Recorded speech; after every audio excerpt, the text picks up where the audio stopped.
गुरुर्देवो महेश्वरः गुरु साक्षात् परं ब्रह्म तस्मै श्री गुरुवे नमः। ध्यानमूलं गुरुर्मूर्ति पूजामूलं गुरुपदं मंत्रमूलं गुरुर्वाक्यं मोक्षमूलं गुरुकृपा न गुरुरोरधिकं तत्त्वं न गुरुरोरधिकं तपः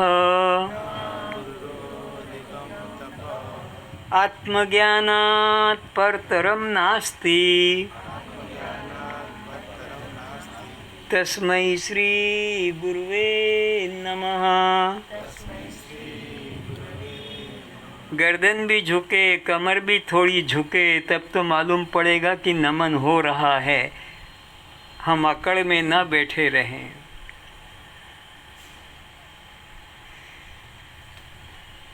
अज्ञानतिमिरान्धस्य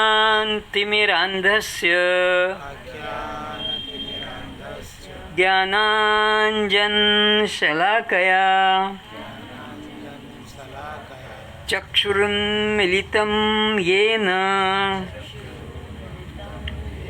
तस्मै श्री गुरुवे नमः।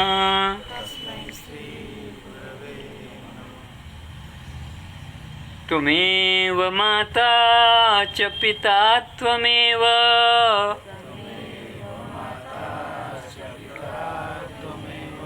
त्वमेव बन्धुश्च सखा त्वमेव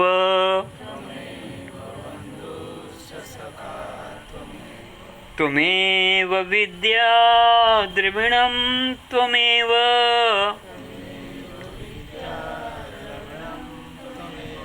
त्वमेव सर्वं मम देव देव।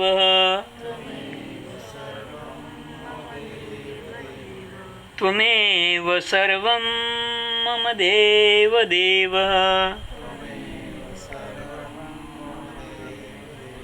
त्वमेव सर्वं मम देव देव।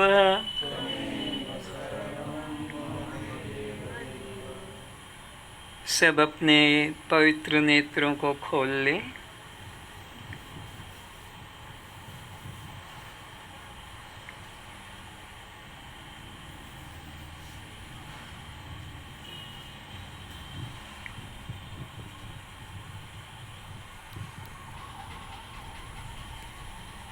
पढ़ो।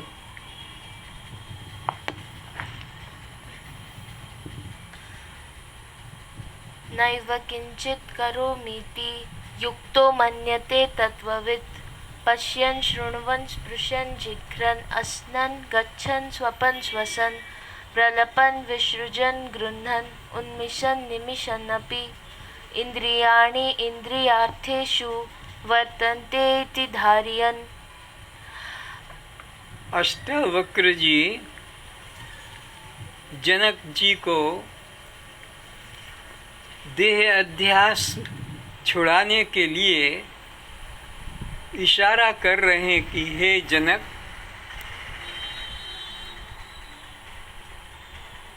मैं राजा हूँ, महाराजा हूँ, मेरी रानियाँ पटरानियाँ हैं, मेरे राजपुत्र हैं, मेरा राज्य का विस्तार है। ऐसा अभिमान कभी मत करना। ये अभिमान ही जीव को 84 लाख योनियों में भटका रहा है। मैं बहुत दानी हूँ, ये अहंकार भी मत करना। मैं बहुत दयालु हूँ, ये भी अहंकार मत करना।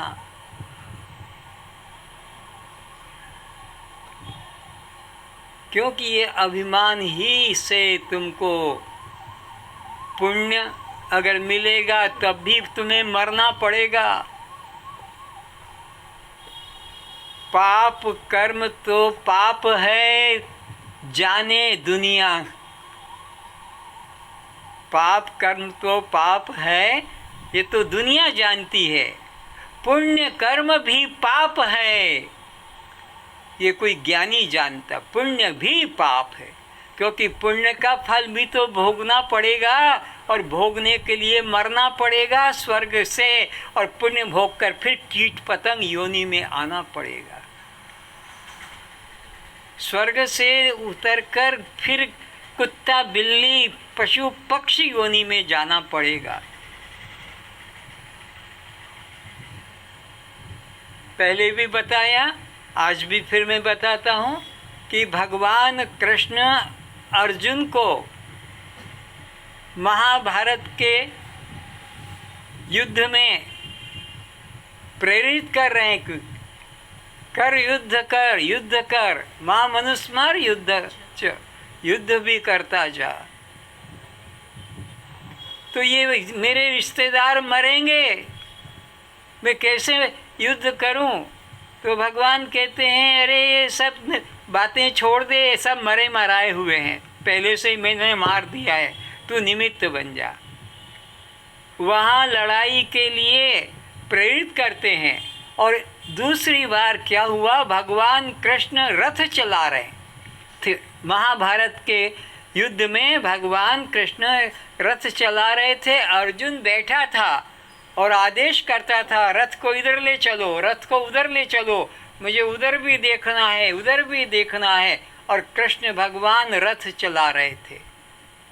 और एक घटना ऐसी हुई कि अर्जुन रथ चला रहा है और भगवान कृष्ण बैठे हुए हैं, और रथ चलते चलते भगवान कृष्ण ने कहा, अरे अरे देख देख देख, इधर रथ कर। क्या हो गया?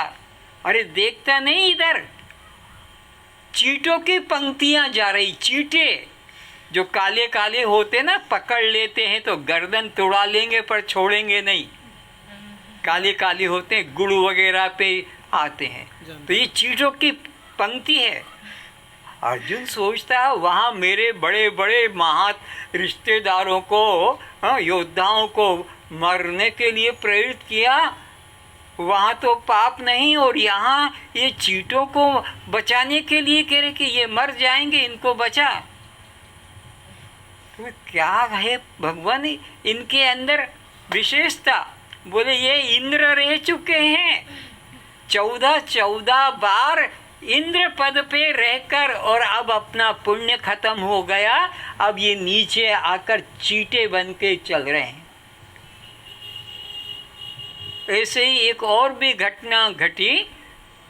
भगवान कृष्ण अपने मित्रों के संग में गाय चरा के गायों को घास पुआल खिला दिया, पानी पिला दिया और बिठा दिया विश्राम।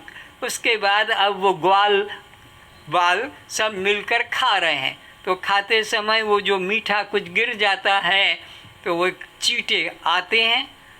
तो कृष्ण को हंसी आ गई। तो दोस्तों ने पूछा, क्यों बे, क्यों तू हंसा? हम तो बड़े सम्मान से बोलते हैं, पर वो कहे क्यों बे, एक कनवा, इधर आ, ऐसे करके बोलते हैं। तो वो क्या बात है, क्यों हंसा? नहीं नहीं, तेरे हंसी में राज है, तू ऐसे नहीं हंसता है, जल्दी बताई तो तेरे कंधे पे चढ़ जाएंगे अभी। तो अच्छा बताता हूँ। बोले देख, ये जो चींटे जा रहे हैं ना, ये बड़े घमंड था, मैं ब्रह्मा, मैं विष्णु और मैं शंकर, मैंने सृष्टि बनाई, मैंने पालन किया और मैं संहार करता हूँ। आज देख, अपने कण कण के लिए इधर आए हैं। कल्पना करो ये सृष्टि चक्र कैसा है।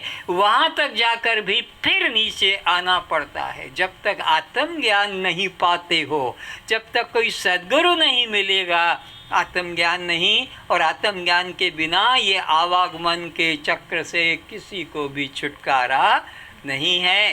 तो इस प्रकार यहाँ अष्टावक्र जी जनक को इशारा देते हैं कि ये देह का अहंकार मत करना, इंद्रियों का अहंकार मत करना, कि मैं अच्छा देखता हूँ, मैं अच्छा सुनता हूँ, कि मेरे दांत अच्छे हैं, कि कि मेरा ये अच्छा है। ये सब चीज़ों को तू अपना मत मान, ये प्रकृति के सब है। तू तो इनसे अलग क्या जान, मैं एकमात्र दृष्टा साक्षी आत्मा हूँ। बस ये निश्चय रखना। पर इन अंगों में अपना भाव मत रखना। ये नहीं कि खाना पीना छोड़ देना है, ये नहीं कि घर छोड़ के जाना है, ये नहीं कि काम धंधा छोड़ना। काम भी करो, गृहस्थ का पालन भी करो, बच्चों को पढ़ाओ, शादी ब्याह भी करो, तुम भी खेती व्यापार करो, कोई रुकावट नहीं। लेकिन मैं कर रहा हूँ ये अहंकार को जला दो ज्ञान अग्नि में ना। मैं कुछ करता, मैं तो केवल दृष्टा साक्षी आत्मा हूँ, ऐसा उपदेश दिया जा रहा। तो ज्ञानी के मन में और अज्ञानी के मन में क्या फर्क पड़ता है? ज्ञानी सब कर्म करता है, अज्ञानी की तरह वो भी कर्म करता है, लेकिन अज्ञानी मैं करता हूँ और ज्ञानी मैं देखता हूँ। बस इतना फर्क है दोनों के जीवन में। एक कर्ता भाव रखता है तो भोक्ता बनना पड़ता है, एक साक्षी भाव रखता है तो असंग मुक्त रहता है। तो ज्ञानी की पहचान क्या? अपने में कर्ता भाव रखे कि साक्षी भाव? साक्षी भाव रखे, दृष्टा भाव रखे। तो दृष्टा, जैसे अब ये पुष्प है तो अब ये मेरे से कुछ भी दूर तो है, तोड़ना तो नहीं चाहता, देख लेता हूँ, हाँ मेरे हाथ में भी आ गया, ये मेरे हाथ से छू गया तब भी दृश्य है और मैं दृष्टा हूँ, और यह मेरे हाथ में आ गया तब भी दृश्य है और मैं दृष्टा हूँ। तो दृष्टा दृश्य से दूर रहता है। तो ज्ञानी अपने को शरीर से दूर मानता है, आँख से भी अपने को दूर मानता है, बाल से भी दूर है, वो जीभ से भी दूर है, जबकि इस शरीर में सब जकड़े हुए हैं, लेकिन वो इससे अलग असंग रहता है। समझ में आ रहा है? तो ज्ञानी का जीवन असंग रहता है, देह में रहकर अकर्ता रहता है। ज्ञानी से अज्ञानी देह में मैं भाव और कर्ता भाव रखता है। तो कर्ता भाव देह भाव से बचना है और दृष्टा साक्षी भाव में टिकना है। बस इतने में ही बंधन और इतने में ही मुक्ति है। कितने में बंधन है बोलो तो? बोलो। मैं देह हूँ, देह मेरा है, ये मेरे सब है, ये बंधन का कारण है। और मैं देह नहीं और मेरा कोई संबंधी, मैं तो केवल दृष्टा साक्षी।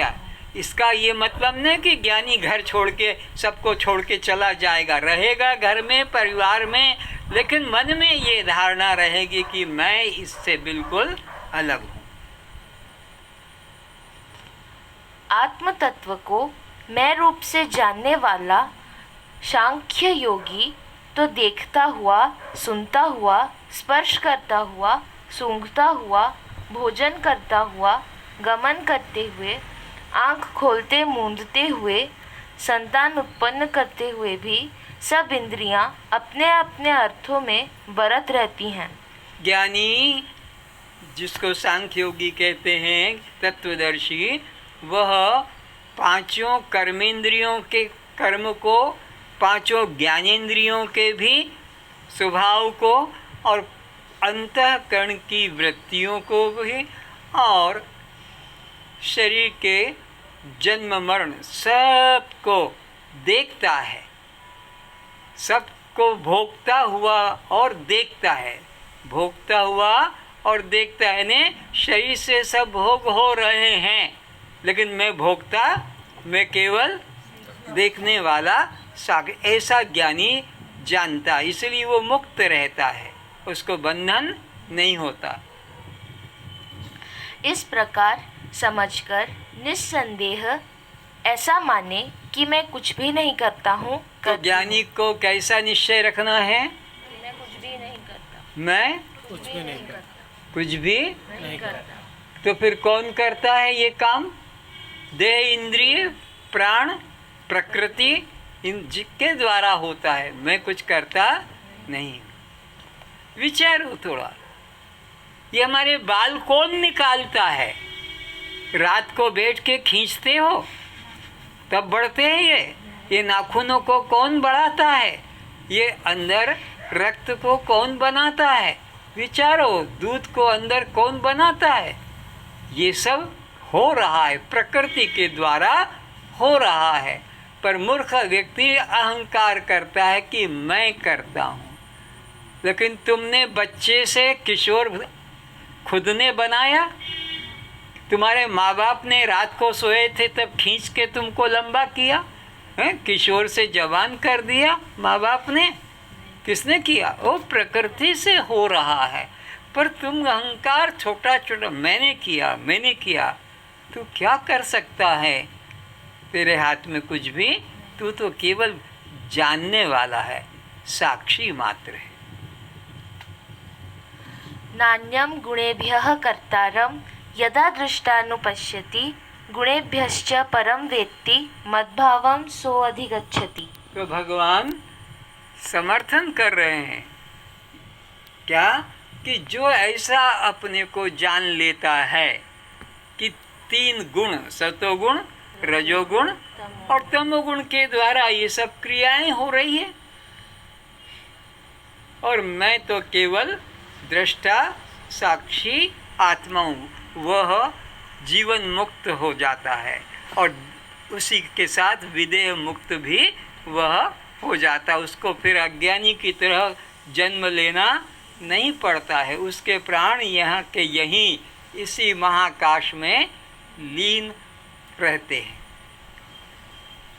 जिस समय दृष्टा पुरुष 3 गुणों के अतिरिक्त अन्य किसी को करता नहीं देखता है और 3 गुणों से अत्यंत सच्चिदानंद स्वरूप मुझ परमात्मा को मैं रूप से अर्थात आत्म रूप से जानता है, उस समय वह मेरे स्वरूप को प्राप्त होता है। कल भी चर्चा की थी कि मैं सत्य भी हूँ, मैं चिद भी हूँ और मैं आनंद भी हूँ, मैं सच्चिदानंद स्वरूप हूँ। और ये शरीर असत है, ये जड़ है और ये दुख रूप है। ऐसा जिन्होंने जान लिया है वह भगवान को भी प्रिय है, वह गुरु को भी प्रिय है और वो जीवन मुक्त होता है। वो किसी भी गुण के कार्य को अपना कार्य नहीं मानता है, बल्कि गुण ही गुण में बरत रहे हैं। आँख ही रूप में जा रही है, मैं नहीं जा रहा हूँ। कान ही शब्द में जा रहा है, मैं तो देख रहा हूँ यहाँ बैठकर। वो गया और आया, ये गई और आई, न मैं गया इनके साथ न मैं आया, मैं तो साक्षी। जैसे सूर्य प्रकाश कर रहा है, हवाई जहाज भी जाते आते हैं, ट्रेन भी आती जाती है, बस भी आती जाती है, पर सूरज आता जाता, सूरज तो सबका प्रकाशक है। ऐसे मैं भी इस शरीर का प्रकाशक हूँ। ये 5 ज्ञानेंद्रियाँ जाती है आती है, 5 कर्मेंद्रियाँ जाती है आती है, अंतःकरण की वृत्तियाँ उठती है बैठती है, श्वास आता जाता है। मैं केवल साक्षी मात्र, दृष्टा मात्र रहता हूँ। मेरे में आना जाना नहीं, क्योंकि मैं अचल हूँ, अखंड हूँ। आना जाना परिच्छिन्न में होता है। आप अभी आए हैं और आप चले जाएंगे, ये आया है ये चला जाएगा। शरीर लेकिन शरीर के अंदर जो एक सूक्ष्म चैतन्य तत्व है वो आता जाता, समझे इस बात को। आना जाने के लिए जगह चाहिए, आने जाने के लिए जगह चाहिए। आप वहाँ बैठे हैं यहाँ आ सकते हैं, यहाँ बैठे हैं वहाँ जा सकते हैं। आपके घर का कूलर, फ्रिज, टीवी इधर से उधर उधर से इधर कर लेते हो, जगह चाहिए। तो परमात्मा अखंड है, उसमें अब इधर उधर जाने की जगह नहीं है। तुम इधर देखो पेट की तरफ, पेट को बाहर की तरफ खा खा कर हम ड्रम बना लेते हैं। गर्भवती नारियां पेट को बाहर फैला लेती है। अगर बाहर जगह न होती तो ये पेट बाहर नहीं आता, और फिर अंदर की तरफ जो गया तो भी अंदर खाली जगह न होती तो अंदर भी नहीं जा पाता। तो अंदर जाने को भी खाली जगह चाहिए और बाहर आने को भी खाली जगह चाहिए। परमात्मा के लिए आना जाने का, क्योंकि वो परिपूर्ण अखंड है। तो परमात्मा एक देशी नहीं है, एक देशी ही आता और जाता है, परछिन्न आता जाता है। लेकिन आकाश को कहीं आना जाना कहाँ जाएगा, कोई जगह ही नहीं है जाने की। तो इस तरह से आत्मा चैतन्य अखंड है, उसमें आना जाना। तो आना जाना किस में है? जीवात्मा में। कौन जाता आता है 84 में? जीव जाता है। शरीर तो यहीं जल जाता है। किसी का शरीर आकाश में जाते देखा? कोई का भी आकाश में शरीर नहीं जाता है। जीवात्मा निकल कर चला जाता है, शरीर तो यहीं जला दिया जाता है। फिर परमात्मा कौन है? वो ब्रह्म अखंड व्यापक है, उसमें आना जाना वो आकाश की तरह है, पर पवन जीव की तरह है। ये जीव किसकी तरह है? हवा की तरह। हवा में आना जाना पूरब पश्चिम होता है कि नहीं होता है? कि नींद आ रही है? हाँ, कुछ लगता है झटका आ रहा है। तो पवन जो है वो आती जाती है, पर आकाश आता जाता। तो परमात्मा पवन की तरह नहीं है, आकाश की तरह है। और जीव किसकी तरह है? पवन की तरह। पवन भटकता है इधर उधर, जीव ही इधर उधर जाता है। तो परमात्मा अचल। इसको 2 दिन पहले बताया था। एक वृक्ष पर 2 पक्षी बैठे हैं, एक पक्षी तो देखता है और एक पक्षी उस वृक्ष के खट्टे मीठे फलों को खाता है। तो परमात्मा आकाश की तरह है और यह जीवात्मा पवन की तरह है। तो पवन में आना जाना है, जीव में आना जाना है, आकाश में आना जाना। समझ में आ गया ना? जीव किसकी तरह है? पवन की तरह। पवन क्योंकि चारों तरफ भगता है। कभी सुपर साइक्लोन हो जाता है, कभी तीव्र आंधी तूफान हो जाता है। लेकिन आकाश कैसा है? वो जो का त्यों। तुम्हारे यहाँ चाहे जितना तूफान आए, साइक्लोन हो, लेकिन वो ऐसा ही है। तो आत्मा ऐसा है। तो हम अपने को आत्मा रूप में निश्चय करें। हम ना ये शरीर है, न ये कर्ता भोक्ता जीव है, केवल हम दृष्टा साक्षी आत्मा है। ज्ञानी पुरुष का किसी कार्य के प्रति राग द्वेष नहीं होता है। उसे किसी प्रकार का न स्वार्थ होता है न अहंकार होता है। ज्ञानी सभी कर्म निष्काम भाव से करता है, जबकि अज्ञानी सकाम भाव से कर्म करता है। तो कर्म तो किए बिना कोई रह नहीं सकता, ये परमात्मा ने नियम बताया। नहीं कश्चित क्षणमपि जातु तिष्ठते कर्म कृत। एक क्षण को भी कोई भी जीव कर्म किए बिना रह नहीं सकता। पर अज्ञानी के कर्म में कामना होती है, वासना होती है। ज्ञानी कर्म करता है पर उसके मन में कोई कामना वासना नहीं होती है, वो केवल साक्षी बनकर देखता है।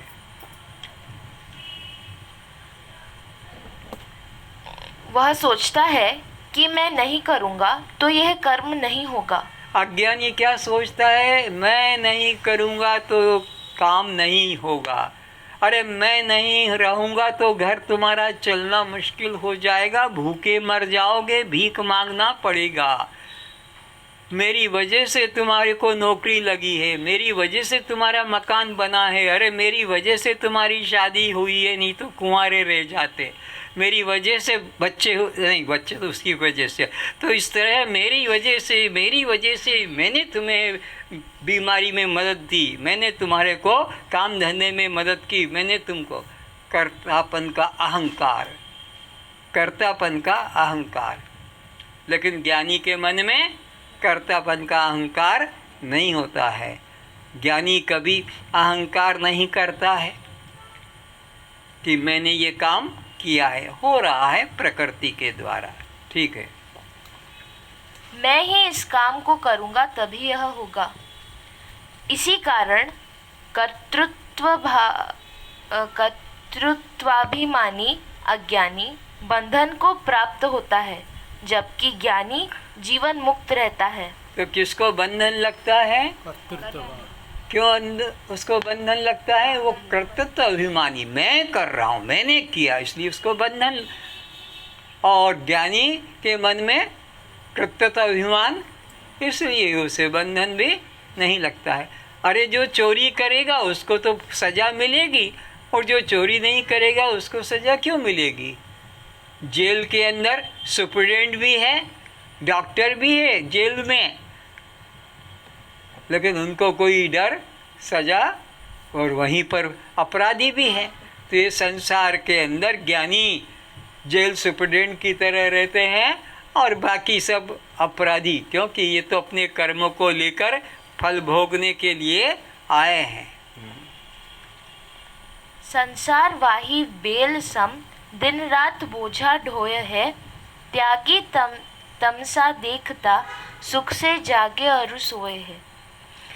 समचित्त है स्थिर बुद्धि, केवल आत्म अनुसंधान है, तत्वज्ञ ऐसे धीर को सब हानि लाभ समान है। तो अज्ञानी व्यक्ति दुख बंधन को प्राप्त होता है, और ज्ञानी हर अवस्था में साक्षी रहता है। एक घटना याद आ रही है, कबीरदास जी ने कहा, अरे भाई सत्संग में आया करो, सत्संग में बैठो।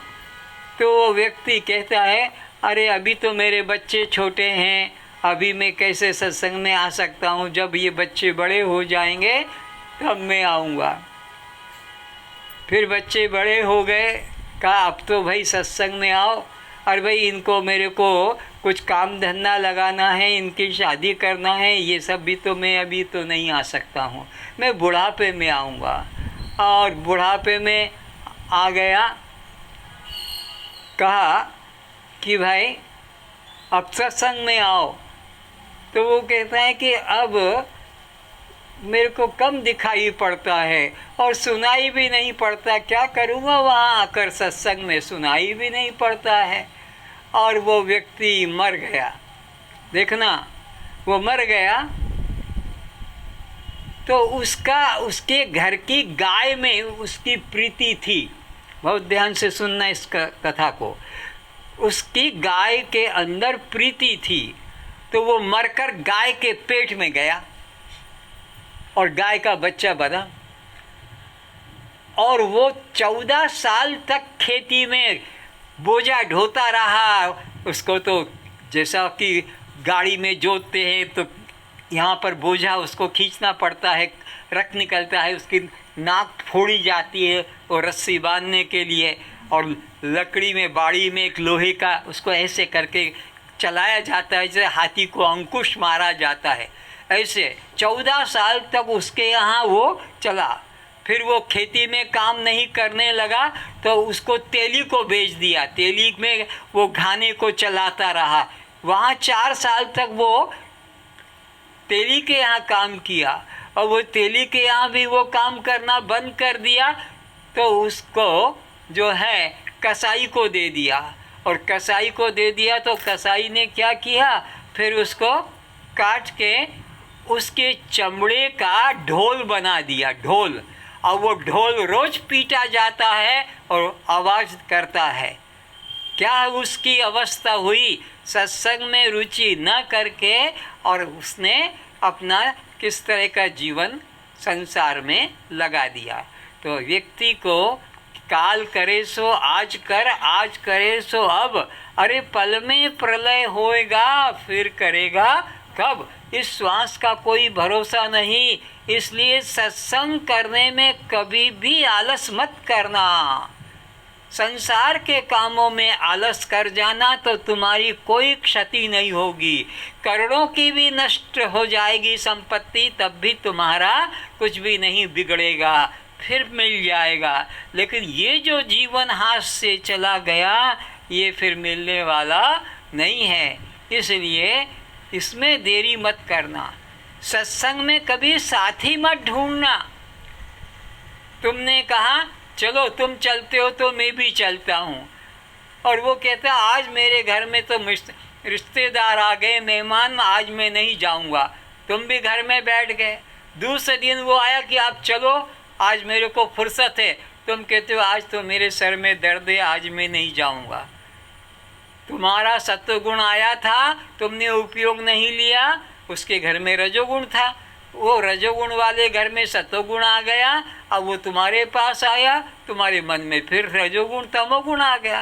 तो सत्संग में कभी साथ मत ढूंढना, अकेले करना। पर संसार में अकेले कभी मत जाना।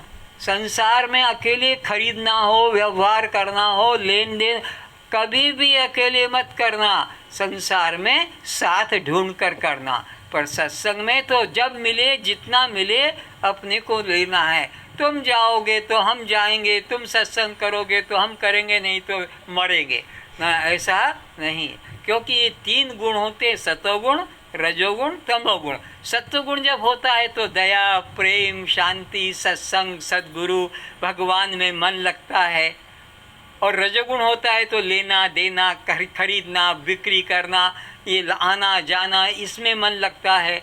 और तमोगुणी होगा तो फिर शराब पिएगा और अपना दुष्कर्म में उसका गंजेड़ी भंगड़ियों के पास बैठेगा।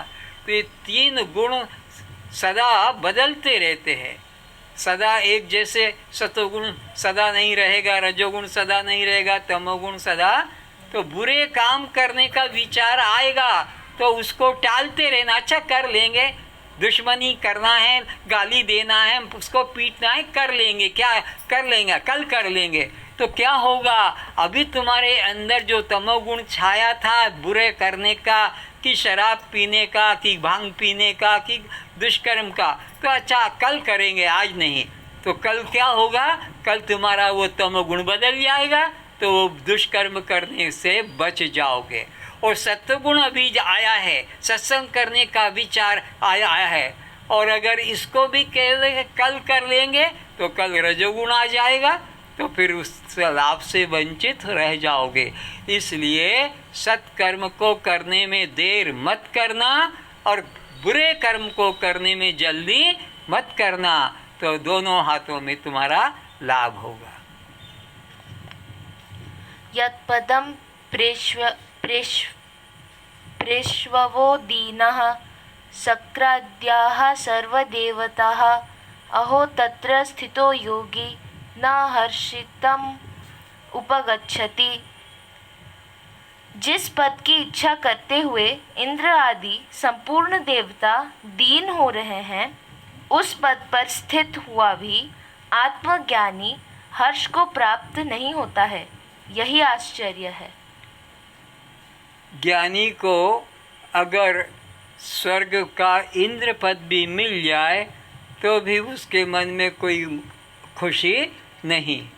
अरे कोई कोहिनूर हीरा मिल जाए तो संसारी आदमी खुश हो जाते हैं कि वो मेरे को ये मिल गया, लेकिन ज्ञानी को उसका कुछ भी खुशी नहीं। आत्मज्ञान से और ऊंची चीज भगवान कहते हैं मत्ता परतरम नान्यत किंचिदस्ति धनंजय। अरे इस आत्मा से और ऊपर श्रेष्ठ कोई चीज नहीं। नहीं ज्ञानेन सदृशम पवित्र मही विद्यते। इस ज्ञान के बराबर कोई और पवित्र नहीं है। इस ज्ञान से और कोई श्रेष्ठ नहीं। ये सब विद्याओं का राजा है, सबसे अधिक गोपनीय है ये आत्मज्ञान। ये साधारण चीज नहीं है और करोड़ों में कोई एक इसको ले पाता है, हर एक को ये नहीं मिलता है। अष्टावक्र जी ने पिछले तीसरे प्रकरण में 3 आरोप लगाए थे। त्वात्मज्ञस्य धीरस्य कथम अर्थ जने रतिः। धीर और आत्मज्ञानी तुझे धन प्राप्त करने से प्रीति क्यों? ज्ञानी को संसार के भोग पदार्थों में रुचि नहीं होती है। तो ज्ञानी गुरु उसको पूछता है कि तूने जब ज्ञान पा लिया तो तू काहे को घर गृहस्थी में बैठा है, छोड़ और कपड़े रंग कर जंगल में जाकर ध्यान कर। इन्हें परीक्षा लेता है कि इसका मन किधर ज़्यादा है। तो इस प्रकार अपने अष्टावक्र जी ने जनक पर यह आरोप किया था। दूसरा, आत्मज्ञानादहो प्रीतिर विषय भ्रम गोचरे। आत्म अज्ञान के कारण ही तेरी विषयों में प्रीति है। तो जिसको आत्मा का ज्ञान नहीं होगा उसको तो संसार के भोगों में आसक्ति रुचि होगी। तेरे को तो आत्म ज्ञान हो गया, फिर क्यों राज्य चला रहा है, क्यों राजा बनकर बैठा है। उपस्थे अत्यंत सत्संगतो मालिन्यम अधिगच्छति। जनने इंद्रिय के विषय संभोग में जो अति आसक्त है वह मलिनता को प्राप्त होता है। तो जिसको भोगों में आसक्ति है वो व्यक्ति मलिनता को प्राप्त होता है, इन्हें वो दुर्गति को प्राप्त होता है, वो पुनर्जन्म को प्राप्त होता है। तो तेरे को तो ज्ञान हो गया है, तो अब भोगों में तेरी आसक्ति, विषयों में आसक्ति नहीं होना चाहिए। रानियों से संबंध रखता है, महल में रहता है, हीरे जवाहरात पहनता है, सिंहासन पर बैठता है, सोने का मुकुट लगाता है, ये तेरी नहीं होना चाहिए। जनक जी अब गुरु जी के आक्षेपों का सरलता से बिना उद्वेग को प्राप्त हुए उत्तर देते हैं। अब जनक जी ने सुन लिया, गुरु जी ने परीक्षा के रूप में जो जो कहा, अब उनका वो उत्तर देने जा रहा है। शेष चर्चा कल पर। आज इतना ही। सर्वे भवन्तु सुखिनः, सर्वे सन्तु निरामया, सर्वे भद्राणि पश्यन्तु, मा कश्चित् दुःखभाग् भवेत्। सब सुखी रहें, सब निरोग रहें। हम मुख से तो बोल रहे हैं, लेकिन क्या हम दिन में भी इसका उपयोग लेते हैं कि हमारे द्वारा किसी को कुछ सुख मिल जाए, हमारे द्वारा किसी को कुछ मदद मिल जाए, हम किसी के बहते हुए आंसुओं को रुकवा दें, थोड़ा उसके जीवन में प्रसन्नता ला दें। क्या हम ये व्यवहार में लाते हैं? हम अपने ठाठ से कार में घूमते हैं, ब्रेड बटर खाते हैं, एसी में रहते हैं और किसी को खाने को नहीं मिल रहा है, कोई भूखा है, उसके प्रति देखकर दया नहीं आती, तो ये प्रार्थना का क्या मूल्य है? खाली मुंह से बोल दिया सर्वे भवन्तु सुखिनः, पर तुमने उसके लिए क्या त्याग किया है? तुमने उसके लिए कुछ त्याग किया है? जब त्याग नहीं किया तो सर्वे भवन्तु सुखिनः कहने से तो नहीं हो जाएगा। इसलिए हर व्यक्ति को प्रतिदिन कुछ न कुछ अपने से त्याग करना ही चाहिए। जो भी हो सके, जितना भी हो सके, एक दिन भी ऐसा न जाए कि हम अपने बच्चों में, अपने में ही उस शक्ति का उपयोग करके और सो जाएं। तो वो हमारा पशु की तरह हो गया, क्योंकि कुत्ते कुतिया यही तो करते हैं, सुअर सुअरनियाँ यही करती है, बिल्ली यही करती है अपने बच्चों में, अपने में बस जीवन उनका दिन खत्म। हमने भी अपने बच्चों में और ख़त्म कर दिया। नहीं, हमारे इस ममता के परिवार से थोड़ा बाहर भी हमारा हाथ जाना चाहिए। ये अपना हाथ किसी गरीब की झोली की तरफ जाना चाहिए। उधर से हम लेने की आशा करते पर देने की आशा। इसलिए प्रत्येक व्यक्ति को सुबह उठते ही ये विचार करना है कि आज मुझे अपने धन का, शक्ति का, जो भी मेरे पास है, किसी को मदद करूँगा, किसी को मैं सहायता पहुंचाऊंगा। और रात्रि को सोते समय भी विचारे कि क्या मैंने आज अपनी शक्ति का, तन मन धन का किसी भी तरह किसी को मदद पहुंचाई कि नहीं। अपने रिश्तेदारों की बात छोड़ो, वो तो सब करते, नहीं मेरा जिनसे कोई रिश्ता नहीं, कोई रिलेशन नहीं, कोई जान पहचान नहीं, ऐसे किसी भी व्यक्ति को मैंने, दुखी व्यक्ति को सुख पहुंचाया है, तो आज मेरा जीवन धन्य है, धन्य है अपना जीवन। और अगर मैंने तो केवल अपना पेट पाला, अपने ही घर में, अपने परिवार में, बाहर मेरा मन हाथ उधर गया नहीं, तो फिर मेरा जीवन कुत्ते की तरह, बिल्ली की तरह, सूअर की तरह, पशु की तरह, क्योंकि बस वो भी उतना ही अपने अपने में करते हैं और दूसरे को उसमें देते नहीं है। तो इसलिए प्रार्थना वाणी में ही न रहे, अपने जीवन में उतरे। सर्वे भवन्तु सुखिनः, सर्वे सन्तु निरामया, सर्वे भद्राणि पश्यन्तु, मा कश्चित् दुःखभाग् भवेत्। सब सुखी रहें, सब निरोग रहें, सभी रूपों में हम अपने को देखें। इसलिए मन वचन कर्म से, तन मन धन से अपने ही किसी अन्य रूप को सुखी करें, निरोग बनाएं, उसके अश्रु बचाएं। मन वचन कर्म से दुखी न करें। अगर हमारे कारण से कोई दुखी हुआ है, अगर हमारे वचन से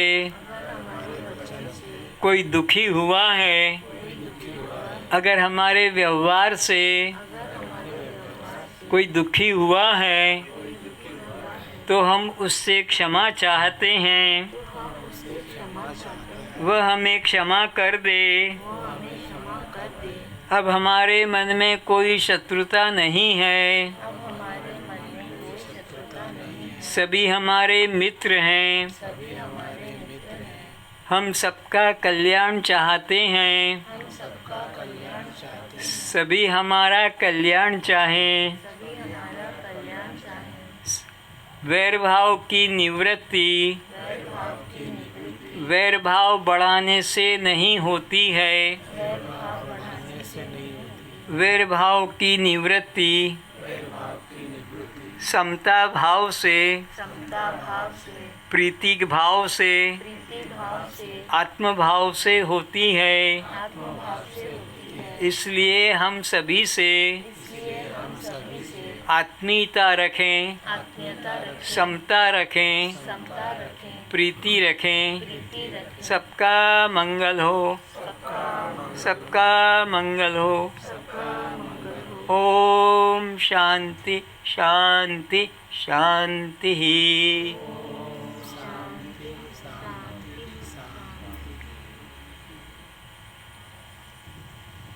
एक भजन बोल दो।